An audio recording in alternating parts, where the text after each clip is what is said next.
combattre pour famille ñi nga xam ne ñoom lañ téye laala maa ngi woo ki nga xam ne moom mooy Falla Fleur pour mu ñëw def prise de parole rapidement.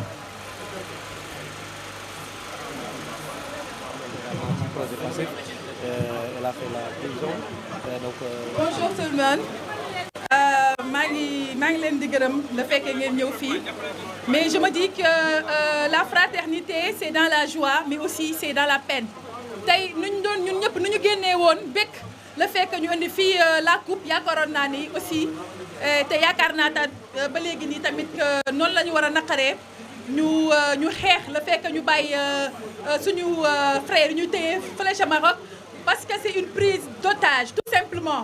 Et là il faut que ñu bañ a nekk di jouer sur les mots teewuñ leen parce que dañoo jàggati yoon teewuñ leen parce que dañoo salfaañe yoon mais waa Maroc dañu leen téye parce que tout simplement dañoo perdre la coupe. Libérez les otages, libérez les otages, libérez les otages, libérez les otages. Donc dañuy jël là à témoin l'opinion nationale et internationale sur le fait que ñu jàpp suñuy doom fële sa Maroc.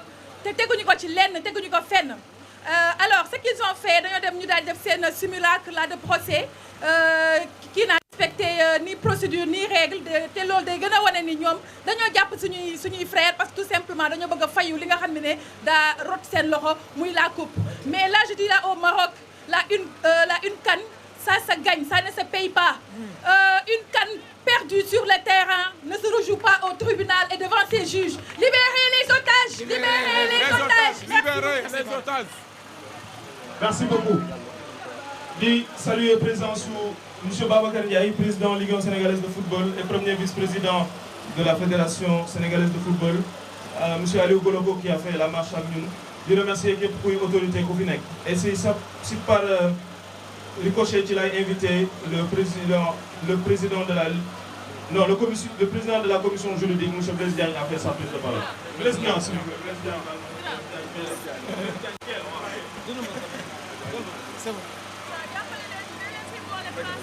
Non, d'accord.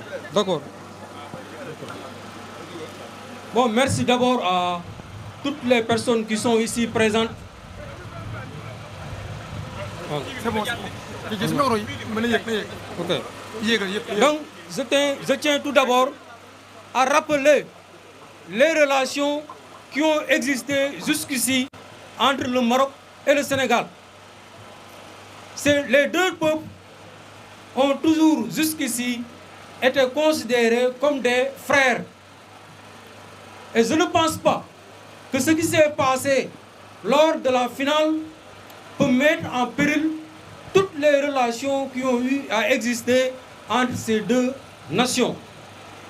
Nous appelons donc le peuple marocain, notamment le roi, à faire preuve de grandeur, à faire preuve de clémence pour libérer nos frères, nos compatriotes sénégalais le plus rapidement possible.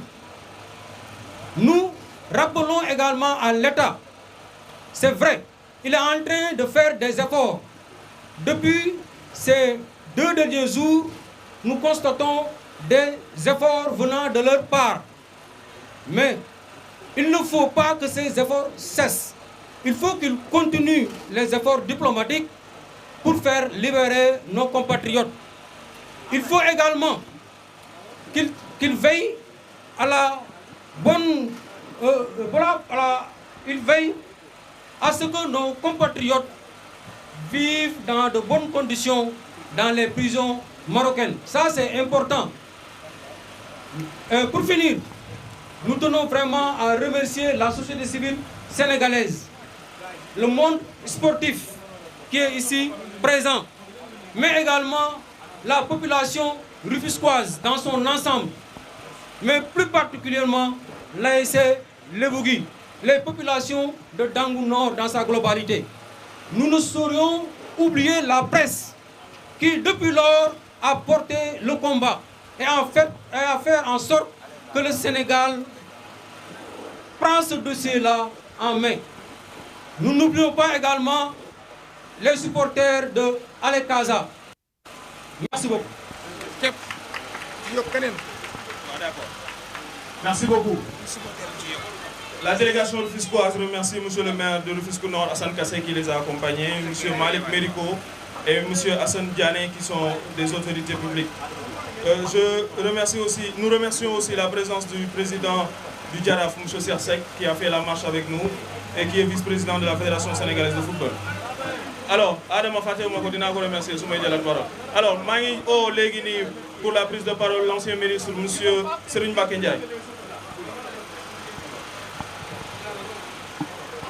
Assalamu alaikum mbokk yi maa ngi leen di nuyu di leen sant di rafetlu la mobilisation d'aujourd'hui di leen dénk également et mon prédécesseur wax na ko léegi quelle que soit la situation ak lu munti xew suñu xol tàng na suñu xol fees na mais ni ngeen ko defee tey il faut continuer à se battre dans la paix et rien que la paix. N'oublions pas qu'il y a certes des milliers de Marocains à Dakar, mais il y a des centaines de milliers de Sénégalais au Maroc. Les peuples n'ont pas de problème. Décision boo amee ça n'émane pas du peuple marocain, ça n'émane pas du peuple sénégalais, ça émane peut-être des autorités judiciaires, administratives ou politiques marocaines. Donc restons dans ce cadre. beneen bi ci des dégg nañu nos autorités c'est vrai def nañu effort yëpp.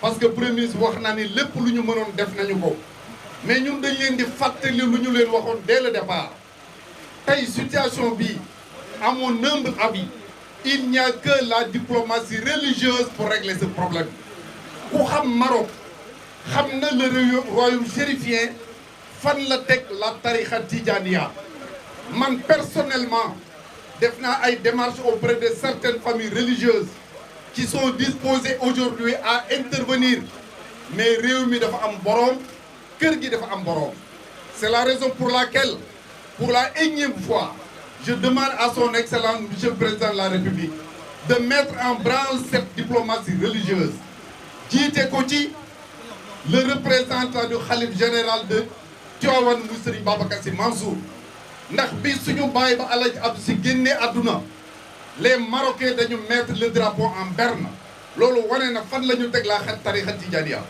bu ngi demee Fès gi nga xam ne dañ koy ziyaare ji fa ñuy ziyaare ji El Hadji Abdou Aziz Sy ak Taïbu Ndiaye ñoo ko defaraat ba Sénégalais yi di fa munti dem kon ñooñu am na fu ñu teg les Sénégalais kon may ñaan ñu jël le représentant de Serigne Babacar Sy Mansour boole ko un représentant des Layènes de la famille omarienne et des Niassènes ma kitaabu ni parce que j'ai beaucoup d'amis dans la famille royale bu délégation boobu demee au Maroc bu ñuy ñibbisi dañuy ànd ak suñuy doom maa ngi leen di gërëm di leen sant wasalaam. Merci monsieur. Alors ñuy invité ici le président de la Ligue sénégalaise des droits de l'homme monsieur Denis Ndour.